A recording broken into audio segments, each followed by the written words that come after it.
Hi, David NG here. Today we're going to talk about horizontal asymptote and limits.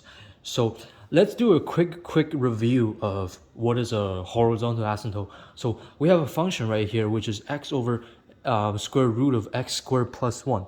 So to see this graphically, let's graph that, and I have the graph ready already. So let's press graph.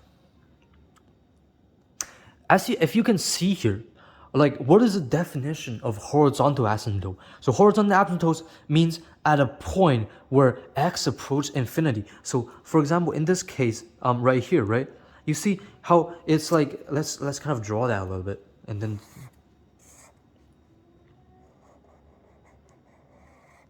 see how that is approaching positive infinity, and that is a negative infinity. That is positive infinity. It's at a point where it approaches infinity. It forms a straight horizontal straight line, and that's what we call a horizontal asymptote. And there are cases where you have a vertical asymptote where which is exactly the opposite of this. Well, horizontal asymptote would be like a horizontal line. Well, for vertical asymptote, it will be like a vertical line. So, for example, like a function like this, and like this.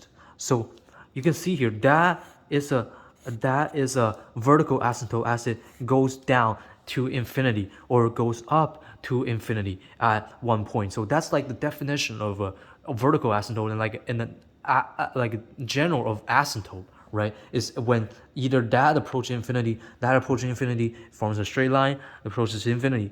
That's like what you call like a asymptote. So now let's look at a more interesting example, which we have to use some limits. So let's look at example B. So let's say we have sine x over x.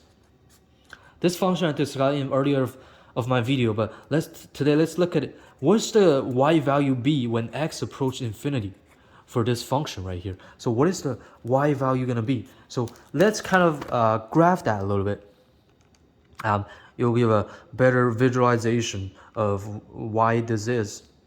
So over x, I think, and then graph. So you can kind of see it here, right? What happens? Let's draw that. So it's about like this.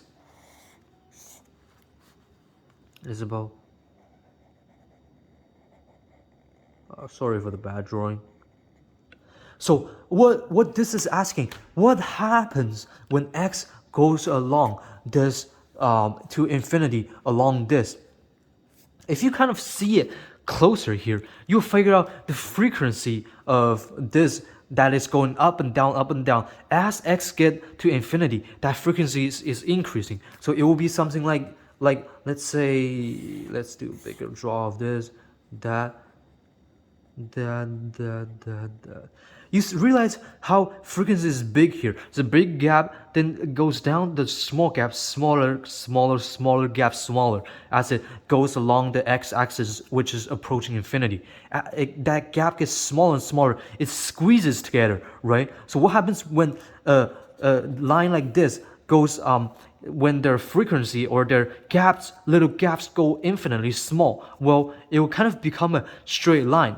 So, well, then if that's a straight line, it will be obvious that when limited as x approaches infinity of this function, as that goes little from, it's going from like big wave motion to smaller wave motion. So it should approach 0 as the y values for this function right here.